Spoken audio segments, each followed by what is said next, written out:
같이 일어서 찬송하며 주일 오전 예배를 함께 드리겠습니다.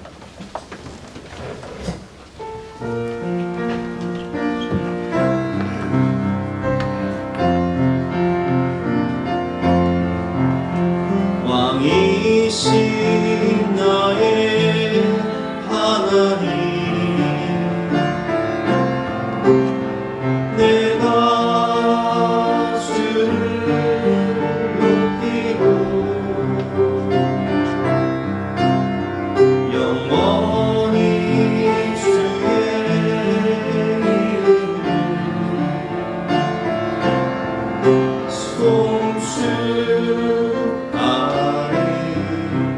송축하리이다. 한 주간의 삶을 생각하며 회개와 거룩의 기도 올리며 십자가의 볼로 이마음을 싣고 주여 앞으로 나가시겠습니다.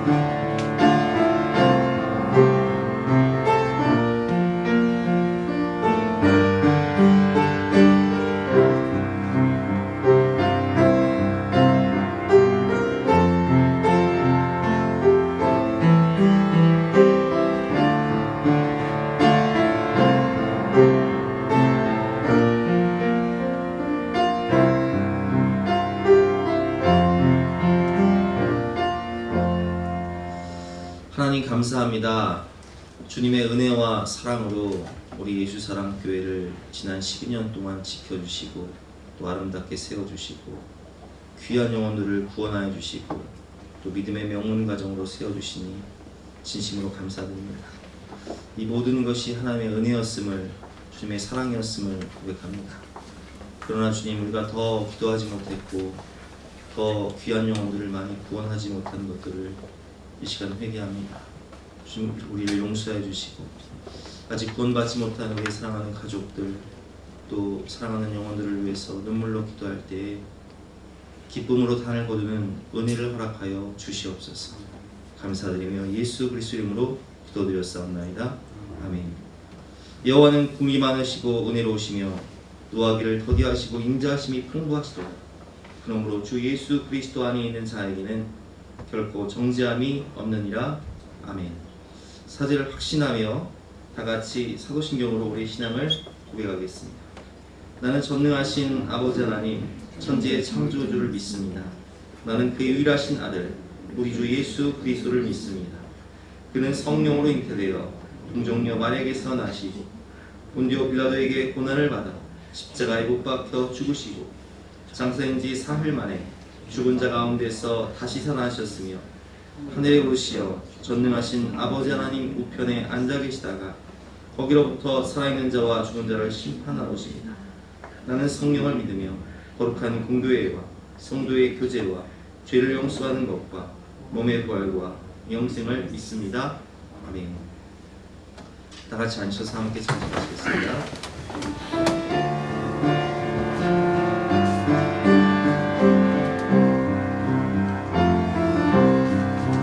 주께와 엎드려 경배드리니 주 계신 곳에 기쁨 받으 무엇보다 누구와도 바꿀 수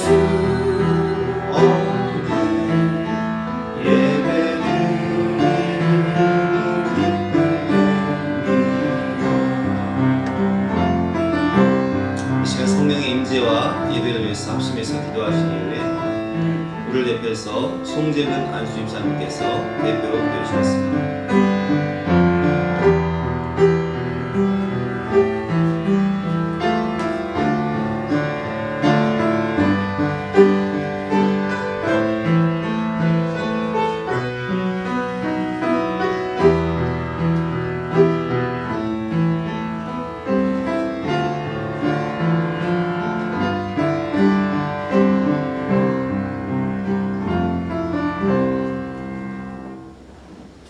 사랑과 은혜가 풍성하신 하나님 아버지, 오늘도 거룩한 주일을 맞이하여 주님 앞에 나와 예배드리게 하심을 감사를 드립니다.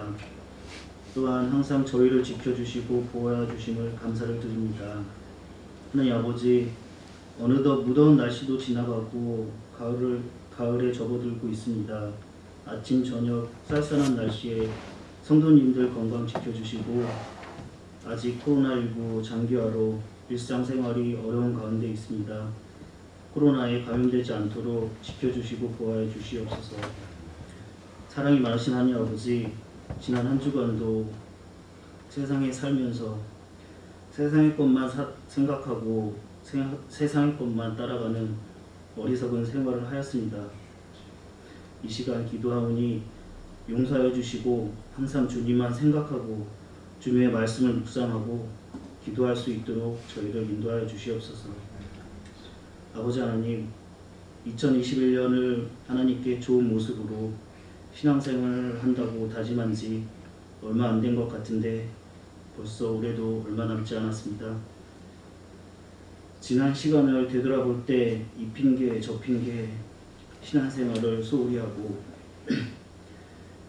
너무 부끄러운 생활을 했습니다.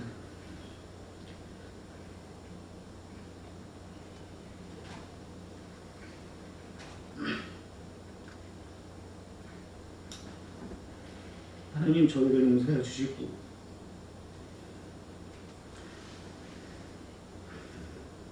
남은 올해를 좋은 모습으로 마무리할 수 있도록 하나님께서 인도하시고 도와주시옵소서.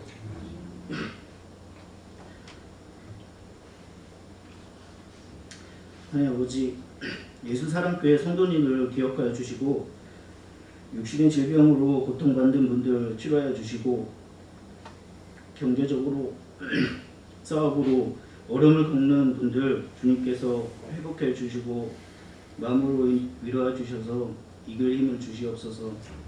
성도님들 가정마다 웃음과 행복이 넘칠 수 있도록 주님께서 인도해 주시고 도와주시옵소서. 하나님 아버지, 다음 세대를 축복하여 주시고 지켜 주시옵소서. 늘 주님과 동행하며 주님 안에 거하게 하시고 하나님의 복을 항상 경험하게 하시어 항상 기도로 주님과 소통하고 말씀으로 무장하게 하시어 이 어수선한 세상을 진리의 능력으로 강하게 이겨낼 수 있도록 인도하여 주시옵소서. 악하고 음란한 세상의 풍조 속에서도 주님만을 사랑하는 믿음의 백성들로 견고히 서게 하시옵소서. 오늘도 주님의 말씀을 전하시는 목사님께 성령으로 붙들어 주시고 선포되는 말씀이 능력의 말씀이 되게 하셔서 그 말씀이 우리의 삶 가운데 힘이 되게 하시고 언제나 그 말씀을 붙잡고 승리하게 살아갈 수 있도록 도와주시옵소서. 오늘도 주님께 예배드리는 모든 성도들에게 축복하여 주시고 이 모든 말씀 예수님의 이름으로 기도드립니다. 아멘.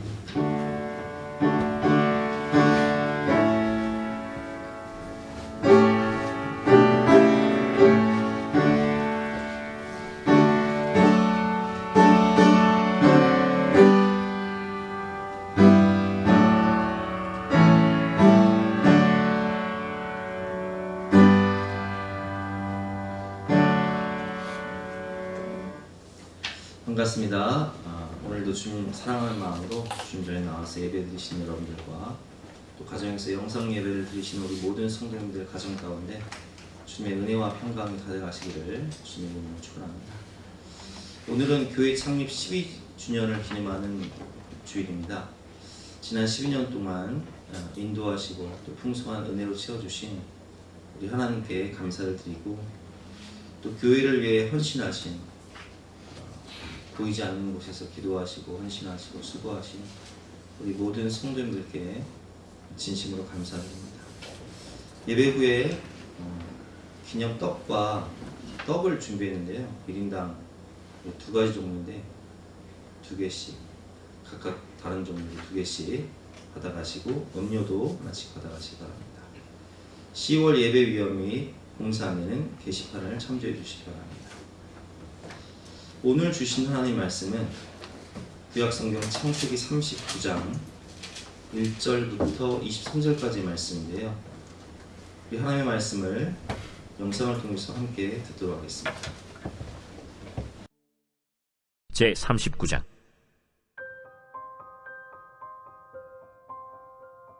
요셉이 이끌려 애굽에 내려가매 바로의 신하 친위대장 애굽 사람 보디발이 그를 그리로 데려간 이스마엘 사람의 손에서 요셉을 산이라. 여호와께서 요셉과 함께 하심으로 그가 형통한 자가 되어 그의 주인 애굽 사람의 집에 있으니 그의 주인이 여호와께서 그와 함께 하심을 보며 또 여호와께서 그의 범사에 형통하게 하심을 보았더라. 요셉이 그의 주인에게 은혜를 입어 섬김에 그가 요셉을 가정 총무로 삼고 자기의 소유를 다 그의 손에 위탁하니 그가 요셉에게 자기의 집과 그의 모든 소유물을 주관하게 한 때부터 여호와께서 요셉을 위하여 그 애굽 사람의 집에 복을 내리심으로 여호와의 복이 그의 집과 밭에 있는 모든 소유에 미친지라. 주인이 그의 소유를 다 요셉의 손에 위탁하고 자기가 먹는 음식 외에는 간섭하지 아니하였더라. 요셉은 용모가 빼어나고 아름다웠더라. 그 후에 그의 주인의 아내가 요셉에게 눈짓하다가 동침하기를 청하니 요셉이 거절하며 자기 주인의 아내에게 이르되 내 주인이 집안의 모든 소유를 간섭하지 아니하고 다 내 손에 위탁하였으니 이 집에는 나보다 큰 이가 없으며 주인이 아무것도 내게 금하지 아니하였어도 금한 것은 당신뿐이니 당신은 그의 아내임이라. 그런즉 내가 어찌 이 큰 악을 행하여 하나님께 죄를 지으리이까? 여인이 날마다 요셉에게 청하였으나 요셉이 듣지 아니하여 동침하지 아니할 뿐더러 함께 있지도 아니하니라. 그러할 때 요셉이 그의 일을 하러 그 집에 들어갔더니 그 집 사람들은 하나도 거기에 없었더라. 그 여인이 그의 옷을 잡고 이르되 나와 동침하자. 그러나 요셉이 자기의 옷을 그 여인의 손에 버려두고 밖으로 나가매 그 여인이 요셉이 그의 옷을 자기 손에 버려두고 도망하여 나감을 보고 그 여인의 집사람들을 불러서 그들에게 이르되 보라, 주인이 히브리 사람을 우리에게 데려다가 우리를 희롱하게 하는도다. 그가 나와 동침하고자 내게로 들어오므로 내가 크게 소리 질렀더니 그가 나의 소리 질러 부름을 듣고 그의 옷을 내게 버려두고 도망하여 나갔느니라. 그의 옷을 곁에 두고 자기 주인이 집으로 돌아오기를 기다려 이 말로 그에게 말하여 이르되 당신이 우리에게 데려온 히브리 종이 나를 희롱하려고 내게로 들어왔으므로 내가 소리질러 불렀더니 그가 그의 옷을 내게 버려두고 밖으로 도망하여 나간나이다.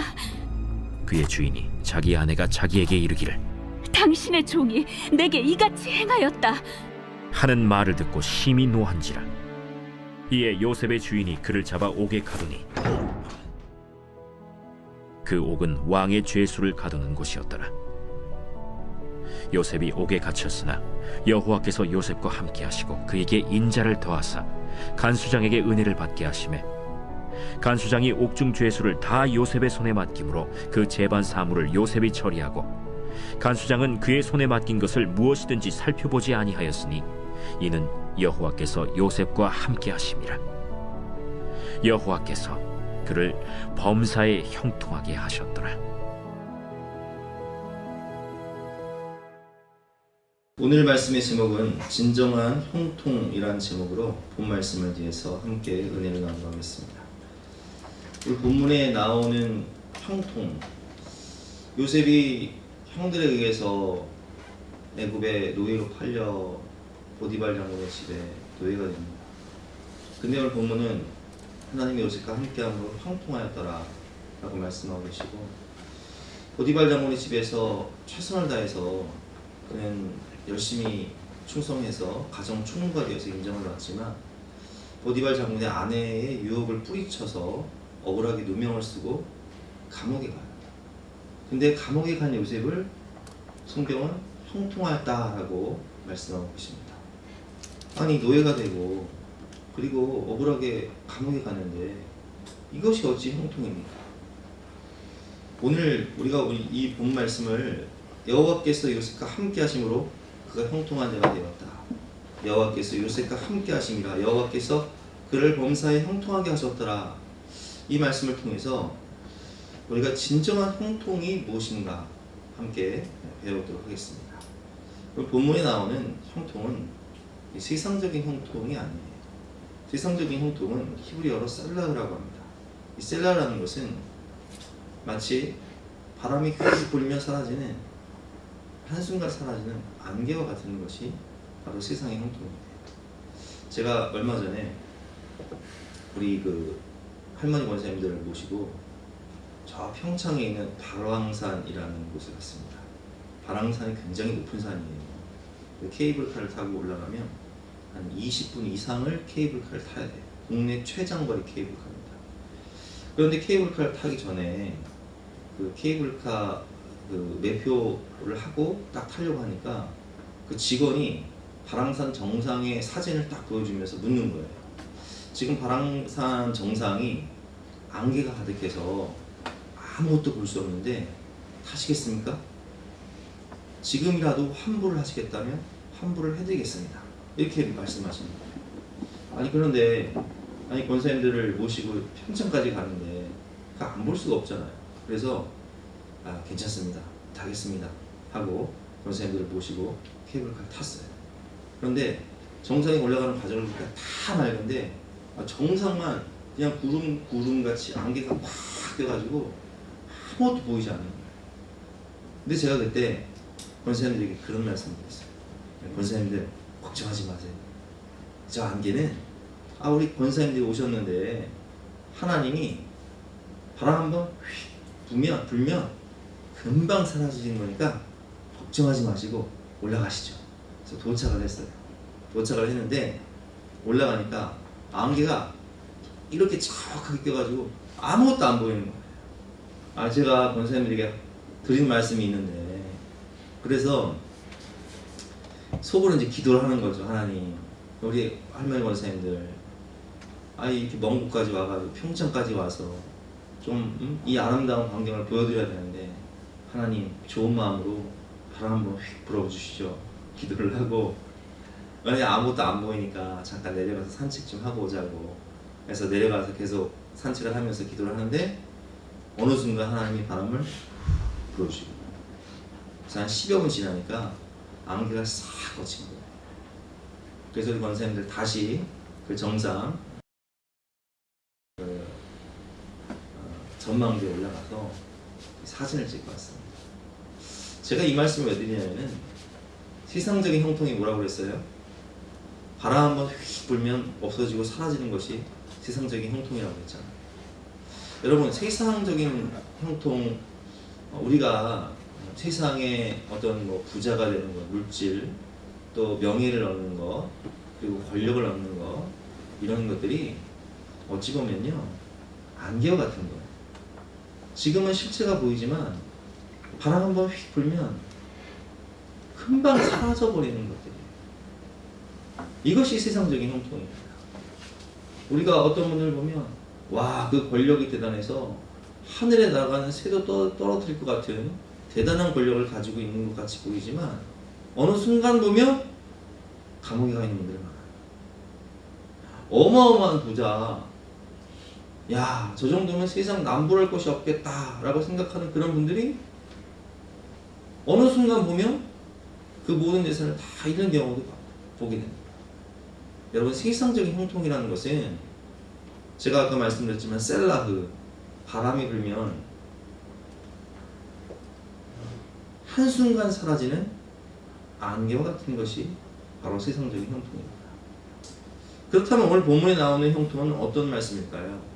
오늘 본문에 나오는 형통은 히브리어로 찰라흐라고 합니다. 이 찰라라는 뜻은 하나님의 계획이 나를 통해 진행되고 완성되어지는 것, 이것이 바로 찰라입니다. 한번 같이 읽어볼까요? 시작. 하나님의 계획이 나를 통해 진행되고 완성되어지는 것. 오늘 본문의 요셉이 애굽의 총리가 되어서 하나님의 구속사를 이루고, 여기서 구속사라는 뜻은 야곱의 가족들이 애굽으로 내려가지 않습니까? 그래서 430년 동안 애굽에 머물면서 그 가족이 이스라엘 민족으로 거듭이 나요. 그래서 12아들이 12지파가 됩니다.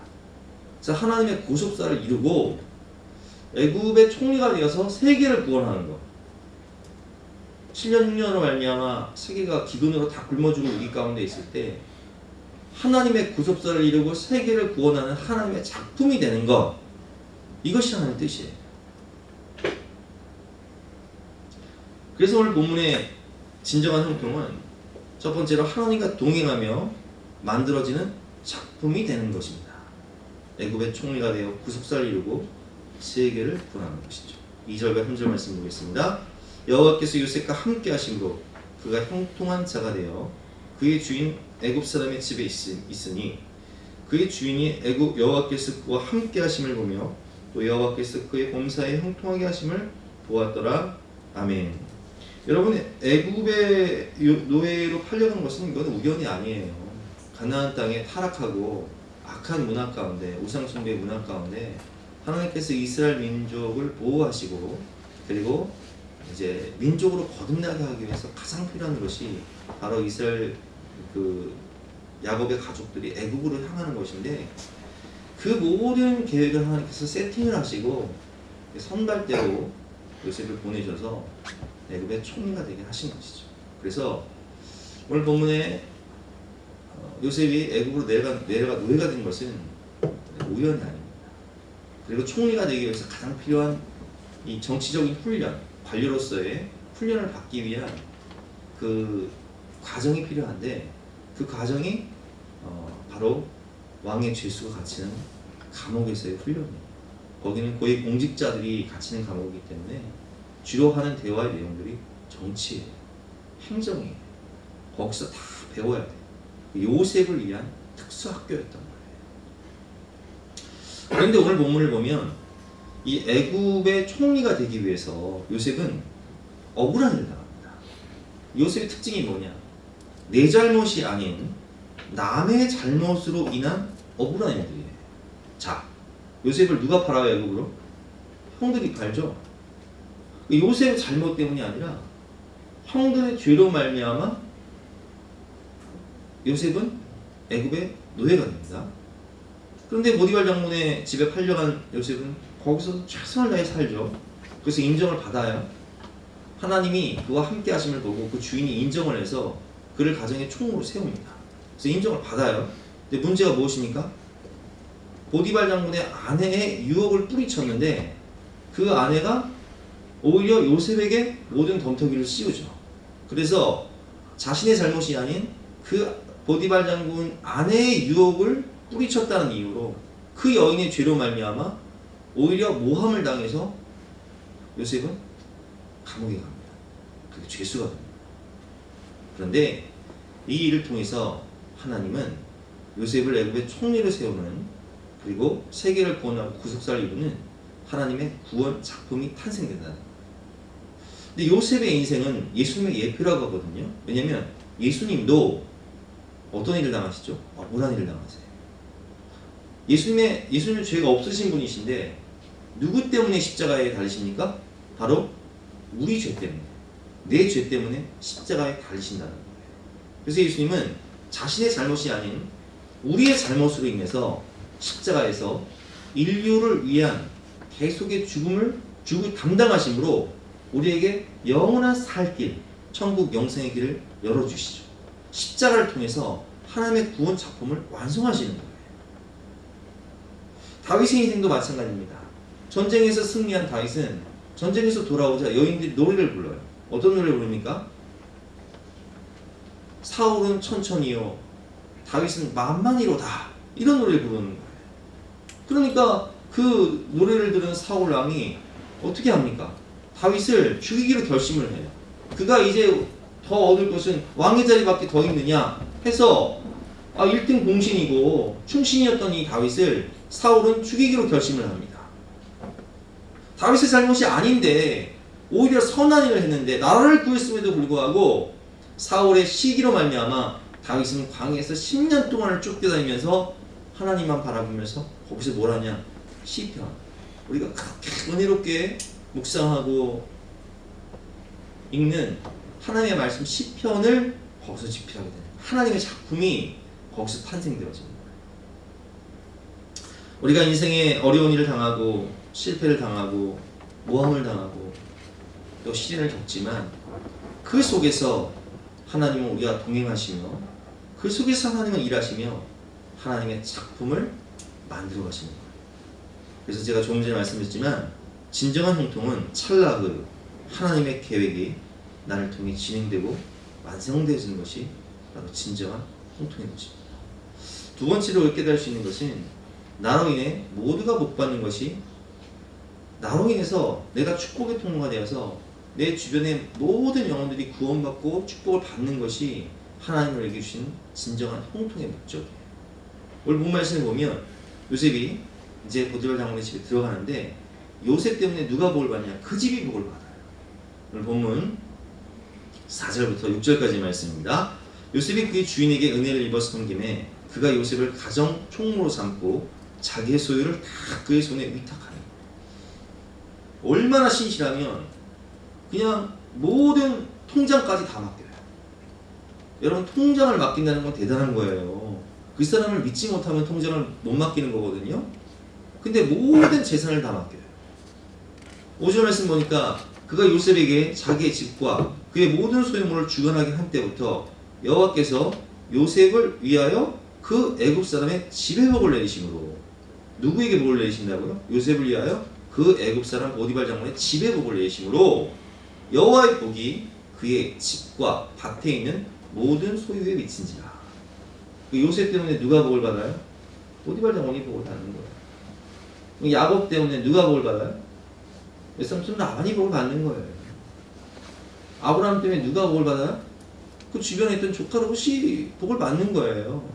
왜냐면 우리는 복의 근원이신 하나님과 함께 할 때 하나님이 나와 함께 하심으로, 복의 근원이신 하나님이 나와 함께 하심으로 그 복이 흘러가는 축복의 통로, 복의 근원인 거예요.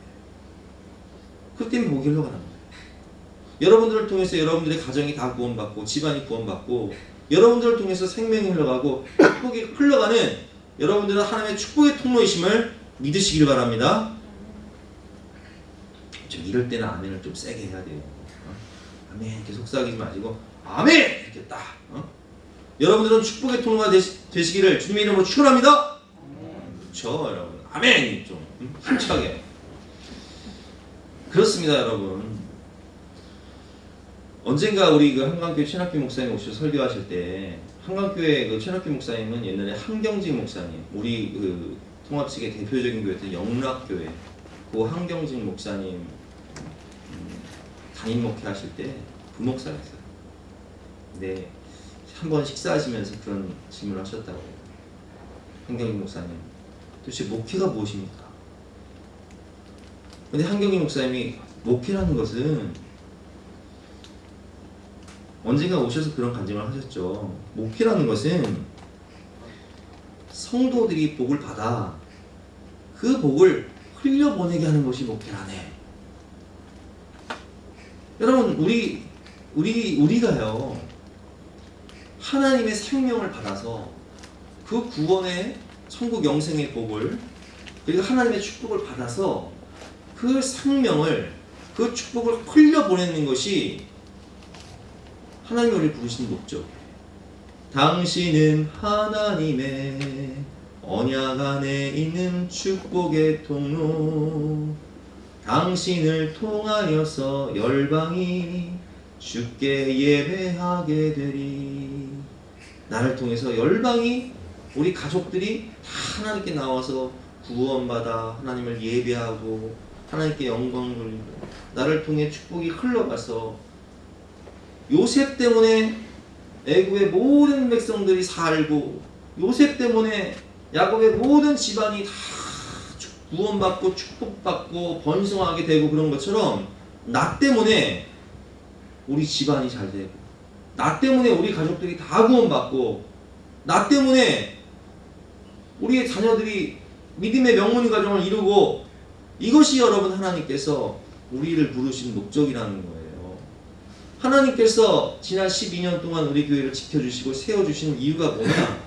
하나님이 우리 교회를 세워주심으로 우리 교회에 출석하는 모든 성도님들이 하나님의 복을 받아서 그 축복의 통로가 되고, 우리 다음 세대들이 이 민족의 소망이 되고 집안의 자랑이 되고 정말 하나님 나라의 스타가 되는 것, 이것이 하나님께서 우리 교회를 세워주신 목적이라는 거예요. 여러분, 우리 예수님께서 십자가의 고난과 대속의 죽음을 죽으신 이유가 무엇입니까? 그 십자가의 대속의 죽음으로 말미암아 예수님 때문에 누가 복을 받습니까? 세상 모든 만민이 구원을 받고 복을 받는 거예요. 그 작품이 되어지는 것은 이유가 뭐냐? 그냥 나만 잘 살기 위해서가 아니라 요셉이 애굽의 총리가 된 것은 많은 영혼을 살리는 축복의 통로가 되고, 예수님이 십자가를 지신 것은 우리에게 영원한 살 길을 열어주시기 위해서, 세계 모든 만민이 구원과 축복을 받게 하기 위해서 십자가의 대속의 죽음을 죽으신 거예요. 그래서 복의 근원이 되시고 축복의 통로가 되신 것이죠. 여러분들을 통해서 여러분들의 가정이, 또 여러분들이 다니는 직장이, 또 우리 교회가 축복받게 되기를 주님의 이름으로 축원합니다. 세 번째로 우리가 깨달을 수 있는 것은 하나님 앞에서 코람데오의 삶을 살았다는 거예요. 코람데오라는 것은 헬라어로 하나님 앞에서, 하나님의 임재 앞에서, 하나님의 존전 앞에서 하나님과 대면하며 산다는 거예요. 요셉은 그렇게 살았죠. 오늘 본 말씀을 보면 요셉은 아주 용모가 준수한 사람이었어요. 지금 요셉의 나이는 27살, 8살 정도 됩니다. 20대 후반이에요. 그런데 여러분 20대 한 27살, 28살쯤 되면 인생의 황금기 아닙니까? 너무 참 아름다울 때예요. 그 요셉이 얼마나 지혜롭고 또 준수하고 얼마나 멋있는 남자입니까? 그러다 보니까 유혹이 있어요. 7절부터 보면 그 후에 그의 주인의 아내가 요셉에게 눈짓하다가 동침하기를 청하니 요셉이 거절하며 자기 주인의 아내에게 이르되 내 주인이 집안의 모든 소유를 간섭하지 아니하고 다 내 손에 위탁하였으니 이 집에 나보다 큰 이가 없으며 주인이 아무것도 내게 금하지 아니하였어도 금한 것은 당신뿐이니 마치 하나님께서 에덴 동산의 모든 실과는 다 먹되 동산 중앙에 선악을 알게 하는 나무를 먹는 날에는 내가 반드시 죽으리라 라고 말씀하신 것처럼 요셉에게 모든 걸 다 맡겨줬지만 그 보디발 장군의 아내는 건드리면 안 되잖아요. 그 얘기를 하고 있는 거예요. 당신은 그의 아내임이라 그런즉 내가 어찌 이 큰 악을 행하여 하나님께 죄를 지으리까. 이 말씀의 의미는 지금 요셉은 보디발 장군이 무서워서 죄를 짓지 않는 것이 아니라 누구를 두려워하기 때문에? 하나님을 두려워하기 때문에. 누가 보시기 때문에? 하나님이 보시기 때문에. 요셉의 영성을 알 수 있는 거예요. 요셉의 신전의식, 하나님 앞에서 코람데오의 삶. 그는 은밀한 곳에서 나 혼자 있어도 나 혼자 있는 것이 아니라 하나님이 지켜보고 계신다라는 믿음이 있었던 거예요. 하나님을 두려워했었던 거예요. 17절 말씀은 그 여인이 날마다 요셉에게 청하였으나 요셉이 듣지 아니하여 동침하지 아니할 뿐더러 함께 있지도 아니하더라. 함께 있지도 아니하더라. 그 유혹의 원천을 그냥 차단하는 거예요. 그럴 때 요셉이 그의 일을 하러 그 집에 들어갔더니 그 집 사람들은 하나도 거기 없었더라. 그 여인이 그의 옷을 잡고 이르되 나와 동침하자. 그러나 요셉이 자기의 옷을 그 여인의 손에 버려두고 밖으로 나가네. 이게 이제 36개 주행랑이라고 하죠. 그냥 도망가 버린 거예요.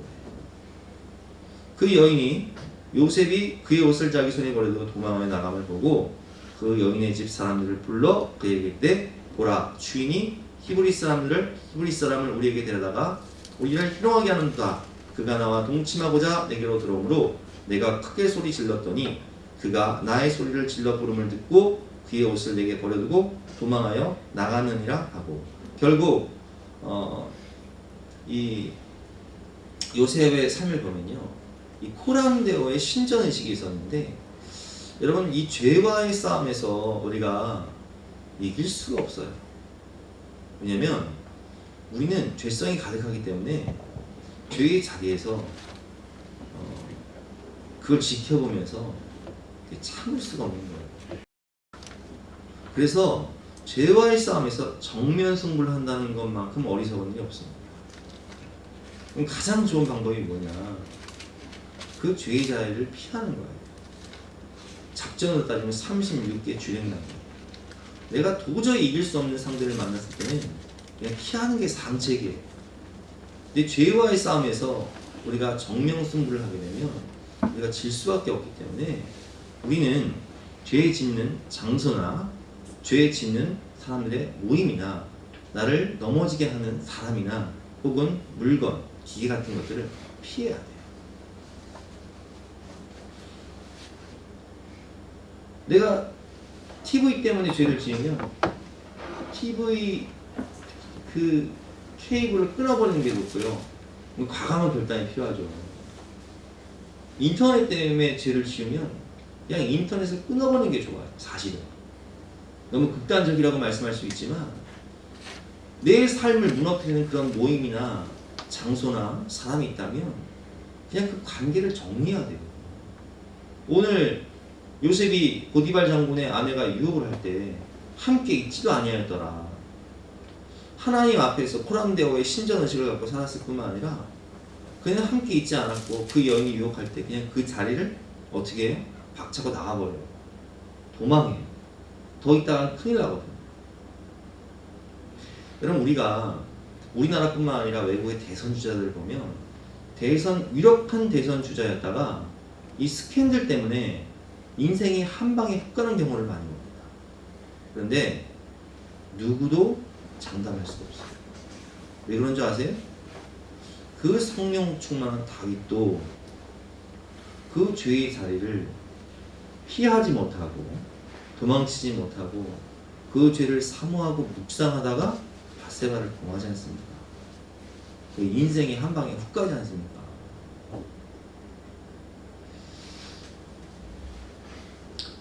결국 이 사건 때문에 요셉은 죄의 자리를 도망하여 누명을 쓰고 감옥을 갑니다. 하지만 그 감옥은 바로 왕의 죄수들이 갇히는 감옥이었다는 거예요. 요셉을 훈련시키는 특수학교였다는 것이죠. 여러분 다윗 같은 경우는 여기서 실패를 해요. 그래서 다윗의 실패를 보면 그 밧세바를 범한 사건 때문에 누가 죽습니까? 첫 번째 우리아가 죽죠. 그리고 그 사건에 의해서 하나님이 진노하셔서 심판을 하실 때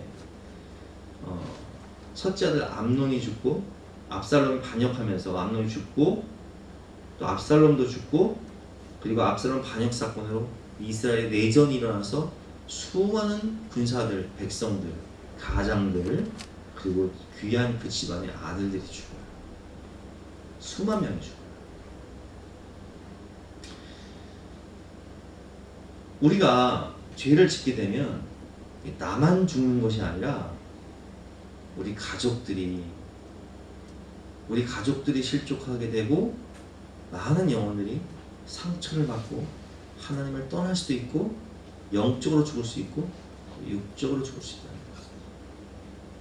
저희 형통한 삶을 살기 위해서는 항상 이 죄와의 싸움에서 정면 승부를 피하시고 36개 주행량을 하시되 하나님 앞에서 호람되어의 삶을 사시는 저와 여러분 되시기를 주님의 이름으로 축원합니다.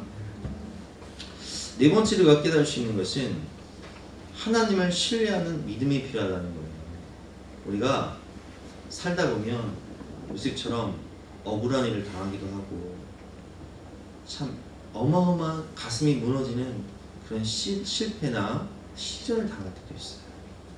그런데 찬송가 우리가 이제 결단 찬송으로 하겠지만 나의 갈 길 다가도록 나의 갈 길 다가도록 예수 인도하시니 내 주 안에 있는 구물 어찌 의심하리요. 믿음으로 사는 자는 하늘 위로 받게 무슨 일을 만나든지 만사형통하리라. 여러분 이 고백은요 여기서 무슨 일을 만나든지 여기서 무슨 일은 오늘 요셉이 겪은 이렇게 업장이 무너지는 억울한 일 그리고 실패, 시련 다 포함되는 거예요. 그런데 무슨 일을 만나든지 나의 갈 길 다가도록 예수 인도하시니 내 주 안에 있는 긍휼 어찌 의심하리요. 믿음이 필요하다는 거예요. 하나님이 내 삶을 주관하고 계시고 하나님이 내 삶을 인도하고 계시고 하나님이 나와 동행하고 계시고 하나님이 나에게 가장 좋은 것을 주실 것을 믿는 믿음. 하나님의 신실하심을 믿는 믿음이 필요하다는 거예요. 그래서 믿음으로 사는 자는 하늘 위로 받겠네. 무슨 일을 만나든지 만사형통하리라. 자, 보세요. 우리가 오늘 본 말씀 보면 이런 부분입니다. 그의 옷을 곁에 두고 자기 주인이 집으로 돌아오기를 기다려 이 말로 그에게 말하게 당신이 우리에게 데려온 히브리 종이 나를 희롱하려고 내게로 들어왔으므로 내가 소리질러 불렀더니 그가 그의 옷을 내게 버려두고 밖으로 도망하여 나갔나이다. 이 덤터기를 완전히 씌워버리죠. 죄인은 누가 지었어요? 보디발 장군의 아내가 유혹을 해놓고 누굴 주인으로 만들어요? 요셉을 주인으로 만들어요. 그래서 19절 말씀에 보니까 그의 주인이 자기 아내가 자기에게 이르기를 당신의 종이 내게 이같이 행하였다는 말을 듣고 심히 노한지라. 근데 보디발 장군이요, 사실 요셉을 경험을 해봤잖아요. 모르겠습니까? 그 아내를 경험해봤잖아요. 모를까요? 다 알아요. 아는데 자기 체면이 있잖아요. 자기 정치적 위상이 있잖아요. 만약에 정말로 요셉이 유혹을 해서 이런 짓을 했다면 노예였던 요셉은요, 그냥 짐승과 같은 존재이기 때문에 당시 노예는요 그냥 물건이에요. 사고 파는 물건. 감옥에 가둘 일이 아니에요. 그냥 그 자리에서 죽여버리지. 그렇죠? 그런데 보디발 장군이 사실 모르는 게 아니에요. 아는데 내 체면도 있고 내 정치적 위상도 있고 하니까 그냥 요셉을 감옥에 가두라 한 거예요. 그래서 억울한 일을 당하죠. 요셉으로서는 정말 억울한 일을 당하는 거예요. 이에 요셉의 주인이 그를 잡아오게 가두니 그 옥은 왕의 죄수를 가두는 곳이었더라. 요셉이 옥에 갇혔으나 여호와께서 요셉과 함께 하시고 그에게 인자를 더하사 간수장에게 은혜를 받게 하시네. 간수장이 옥중 죄수를 요셉의 손에 맡김으로 그 재반 사무를 요셉이 처리하고. 근데 감옥에 간 요셉이 거기서도 인정을 받아요. 거기서도 총무 역할을 해요. 그리고 23절 말씀에 보면 간수장은 그의 손에 맡긴 것을 무엇인지 살펴보지 아니하였으니 이는 여호와께서 요셉과 함께 하십니다. 여호와께서 그를 범사에 형통하게 하셨다. 저는 이 말씀을 보면서 어떤 생각이 들었냐면, 와, 요셉은 정말 무슨 일을 만나든지 하나님을 신뢰하는 믿음이 있었구나. 이게 중요한 게요. 얼마 전에 제가 잠깐 인터넷을 보다가 자연인 이야기를 토막으로 이렇게 이야기를 잠깐 봤는데, 이 자연인은 산속에서 이제 혼자 사는 분인데, 옛날에 잘 나갈 때 야채하고 채소를 이제 트럭에서 파시다가 워낙 사람이 성실하기를 하니까 인정을 받아서 아주 몫이 좋은 자리에다가 야채하고 채소를 파는 가게를 했는데 그게 대박이 난 거예요. 그래서 2층 집을 지어서 1층에는 가게를 하고 2층에서는 이제 어머니하고 애들 키우면서 어머니 모시면서 살았는데, 욕심이 잉태한즉 죄를 낳는다고 무리하게 이제 확장을 한 거예요. 그래서 배추를 밭대기로 사가지고 엄청나게 많은 그 배추를 밭대기로 샀는데 그 해에 배추값이 폭락을 해가지고 한순간에 수억 원의 빚을 진 거예요. 그래서 파산을 한 거예요. 그러니까 이분이 이런 얘기를 하더라고요. 없다가 돈이 있을 때는 이게 감당이 되는데 돈이 있다가 없으니까 그 허탈함과 허무함이 너무나 커가지고 이제 술을 마시지 않고는 살 수가 없다는 거예요. 그래서 아침에 일어나면 뭐하냐? 술 마시는 거예요. 알딸딸해서 술이 취해만 되는 거예요. 그래서 잠들면 일어나면 또 술 취하고 이렇게 인생을 자포자기했다는 거예요. 그래서 건강을 잃었다는 거예요.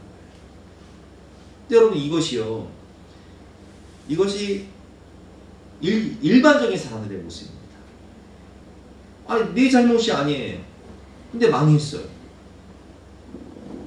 그러면 그 허탈함은요, 감당할 수가 없는 거예요. 그럼 인생을 자포자기하고 낙심하고 포기해버립니다.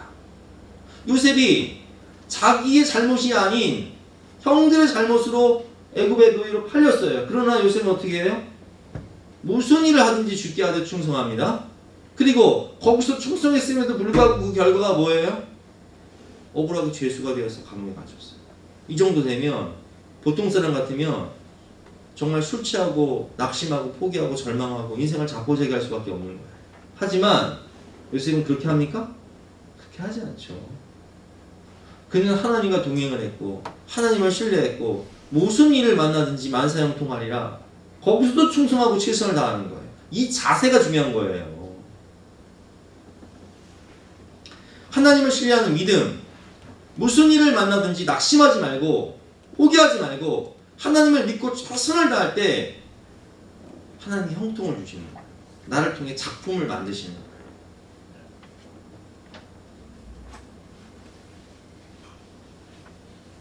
우리 그 다니엘 기도회에 보면 그 최복이 대표님, 그 본죽 대표죠.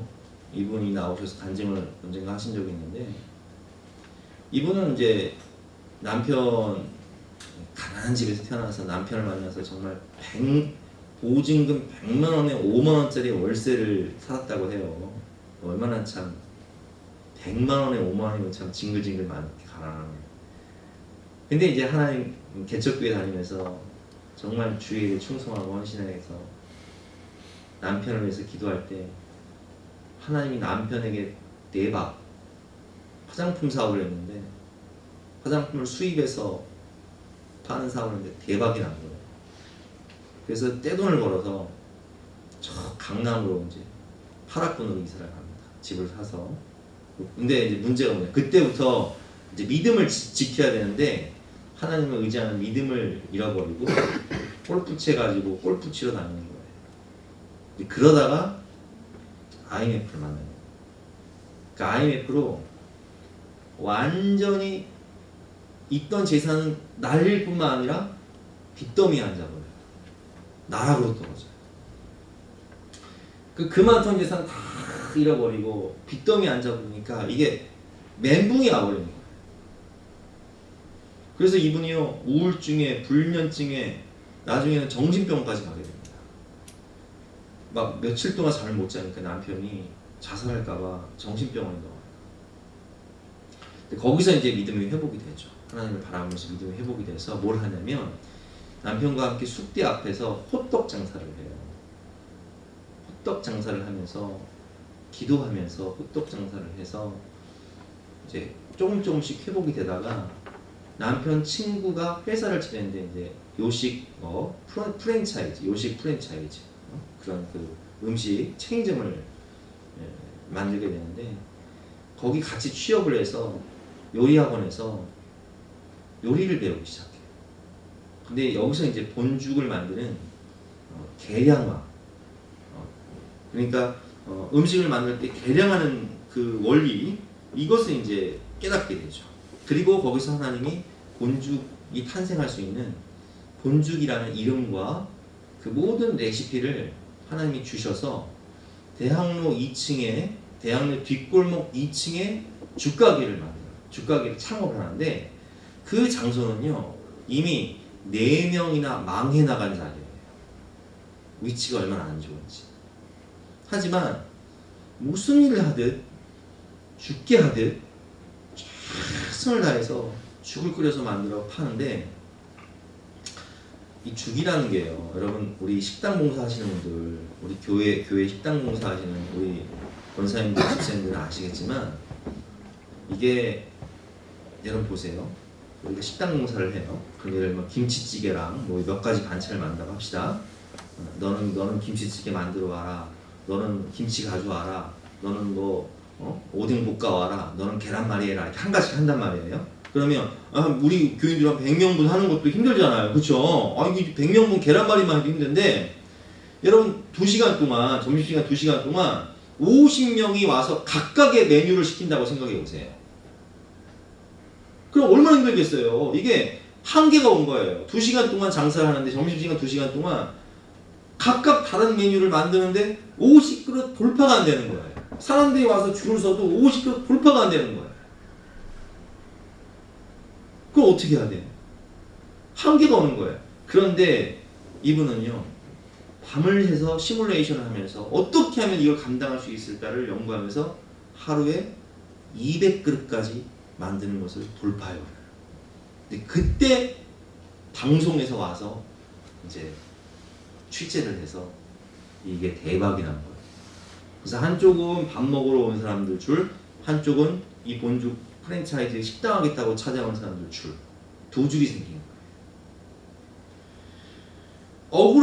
내 죄가 아니라 IMF라는 억울한 일을 만나서 사업이 망해서 밑바닥을 쳤지만 무슨 일을 만나든지 만사형통하리라 라는 믿음을 가지고 포기하지 않고 최선을 다해서 무슨 일을 하든 죽게 한 이분에게 하나님이 어마어마한 복을 주셔서 지금은 이제 본죽뿐만 아니라 본도시락, 저는 본도시락 자주 사 먹는데 참 깔끔하고 맛있어요. 근데 이 사업을 통해서 이분이 하는 일이 뭐냐면 첫 번째 구제 사업이에요. 이제 독거노인들이나 이제 어려운 분들 이렇게 구제 사업을 하고, 두 번째로 선교 재단을 만들어서, 제가 얼마 전에 선교사님을 한 분을 만났는데 그분이 그런 얘기를 하더라고요. 본죽 얘기하면서 본도시락 같이 먹으면서 얘기하는데, 이 본도시락이 본죽에서 선교지예요. 선교사님들이 생활을 하고 그리고 비자 문제를 해결하고 그리고 선교할 수 있도록 체인점을 만들어준다는 거예요. 얼마나 고마워요. 그러니까 그거 차려주면은 거기서 선교하면 되는 거예요. 음식장 사면서 교회도 하고, 그러니까 비자 문제가 해결되고 생계 문제가 해결되고 그리고 관계 문제가 해결되어서 선교의 근거지를 만들어준다는 거예요. 여러분, 억울한 일을 당했다고 낙심하지 마세요. 포기하지 마세요. 내 죄가 아닌데, 지금 여러분 보세요. 우리가 코로나19로 억울한 일을 당한 분들이 많아요. 내가 장사가 잘 됐는데, 사업 좀 잘 나갔는데 얼토당토 않게 코로나가 터지면서 수출의 길이 다 막혀버리고 지금 자영업자 분들 얼마나 지금 뭐 장사할 수가 없어요. 4단계 가니까 억울한 일을 만나죠. 지금 청년들이요, 취업이 안 돼요. 왜냐? 공채를 안 뽑아, 대기업에서. 내가 열심히 공부를 했는데 취업이 안 돼요. 내가 열심히 장사를 했는데 사업이 안 돼요. 내가 열심히 공부했는데 대학을 못 가요. 어떤 청년은 얼마 전에 뉴스를 보니까 공무원 되려고 열심히 공부했는데 성적은 우수해서 필기예선 붙었는데 면접에서 떨어진 거예요. 나보다 못한 사람이 면접에서 잘 봐가지고 합격을 하고 나는 떨어지니까 억울해서 자살해버렸어요. 근데 여러분, 자살하면 안 돼요. 왜? 제가 경험해보니까요, 저는 대학도 떨어져 봤고 또 취업도 실패해봤고 사업도 실패해봤고 시험도 해보고 내가 다 경험해봤는데요, 그까짓 거 아무것도 아니에요. 무슨 일을 만나든지 하나님이 나와 함께 하시면 만사형통하리라. 오히려 그 과정을 통해서 내가 더 좋은 곳으로, 더 좋은 사람을 만나고 더 좋은 곳에 취업하게 되고, 내가 사업이 실패함으로 목회자가 되어서 목회를 하게 되고요, 하나님은 신실하신 분이시기 때문에 우리에게 가장 좋은 것을 주시는 분이시라는 거예요. 그래서 억울한 일을 당한다고, 실현을 당한다고, 죄수가 되었다고, 노예가 되었다고 낙심하고 포기하지 말고 무슨 일을 하든 죽게 하든 하면 하나님이 반드시 하나님의 때에 우리에게 기회를 주신다는 거예요. 이것을 믿으시기 바랍니다. 세상 일에 실패해서도 절망하지 마세요. 낙심하지 마세요. 하나님이 여러분과 함께 하십니다. 하나님이 여러분을 사랑하십니다. 하나님이 여러분을 들어쓰십니다. 오늘 주신 말씀 붙잡고 우리 간절한 마음으로 찬양하면서 기도하는 시간 갖도록 하겠습니다.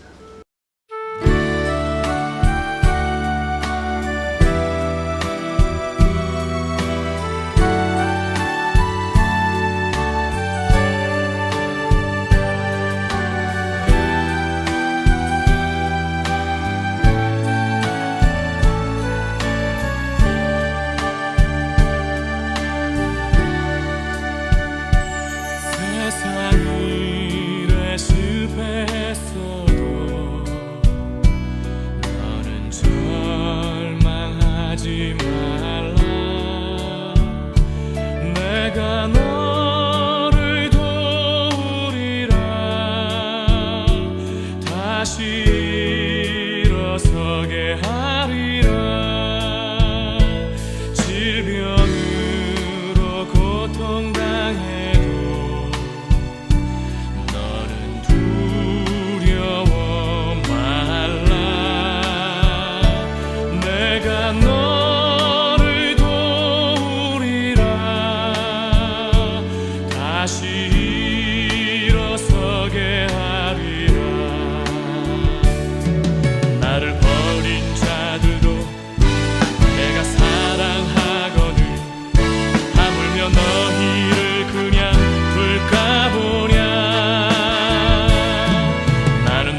세상 일에 실패했어도 너는 절망하지 말라. 내가 너를 도우리라. 다시 일어서게 하리라. 질병으로 고통당해도 너는 두려워 말라. 내가 너를 도우리라. 다시 일어서게 하리라. 감사 눈물 흘리며 믿음으로 간구하는 너희의 기도를 내가 외면하랴. 나는 너와 함께하는 너희 하나님 됨이니 의로운 오른손으로 붙들리라.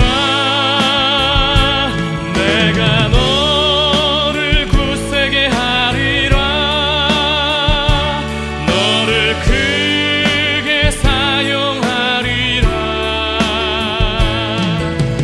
너로 하여금 나를 증거하도록 내가 너를 도우리라.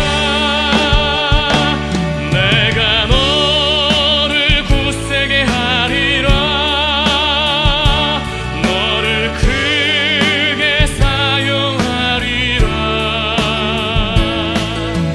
너로 하여금 나를 증거하도록 내가 너를 도우리라.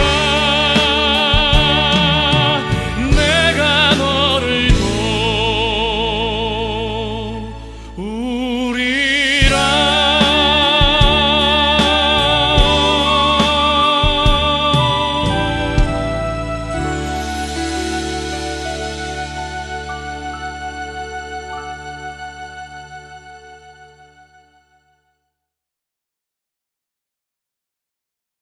결단 찬송가 384장 함께 찬양할 때 1절과 2절만 찬양하겠습니다.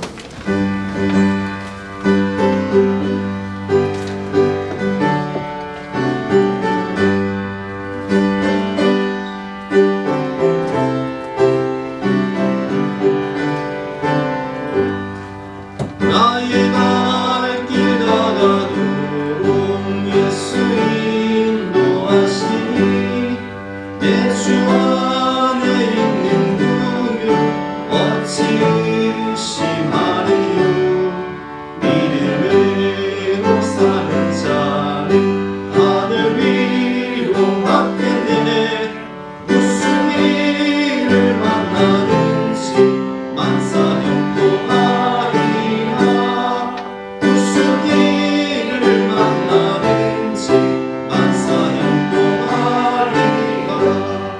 나의 발길 다가도록 예수 인도하시니 어려운 일 가운데도 족한 은혜 주시네. 나는 심히 고단하고 영혼 매우 가라. 나의 앞에 반석에서 샘물나게 하시네. 나의 앞에 반석에서 샘물나게 하시네.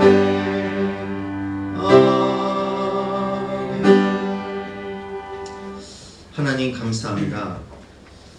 하나님이 함께 하심으로 요셉이 형통했던 것처럼 하나님이 우리와 함께 하심으로 하나님이 우리 인생을 주관하시고 다스리시고 우리를 인도하시고 하나님의 걸작품, 아름다운 작품으로 만들어서 위대하게 사용하실 것을 믿기에 진심으로 감사드립니다. 무슨 일을 만나도 하나님을 신뢰하며 믿음으로 나아갈 때에 만사 형통하게 하여 주시옵소서. 축복의 통로가 되게 하여 주시옵소서. 걸작품이 되어서 나를 통해 우리 집안이 다 구원받고 내가 축복의 통로가 되어서 하나님의 구속사를 이루고 많은 영혼을 함께 돌아오게 하는 복의 근원이 되게 하여 주시옵소서. 이렇게 주님을 위해 힘쓰고 애쓰는 하나님의 백성들의 가정과 자녀와 미래와 앞날을 하나님이 축복하여 주시고 복의 복을 주시고 평강의 평강을 주시고 은혜 위에 은혜를 내려 주시옵소서. 감사드리며 거룩하신 예수 그리스도 이름으로 기도드렸사옵나이다. 아멘. 지금은 우리 구주 예수 그리스도의 은혜와 하나님의 영원하신 사랑과 성령님의 감화감동 역사하심이 우리 모든 성도님들 머리머리 위에 앞날 위에 가정 위에 지금부터 영원까지 함께 하시기를 간절히 축원하옵나이다. 아멘.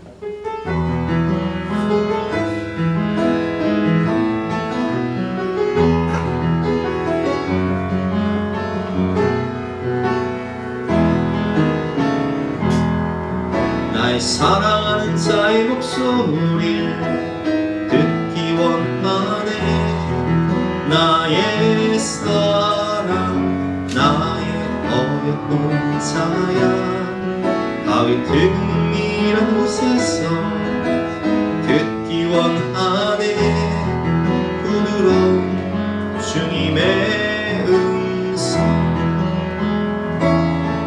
나의 사랑 나의 사랑 나의 어여쁜 자야.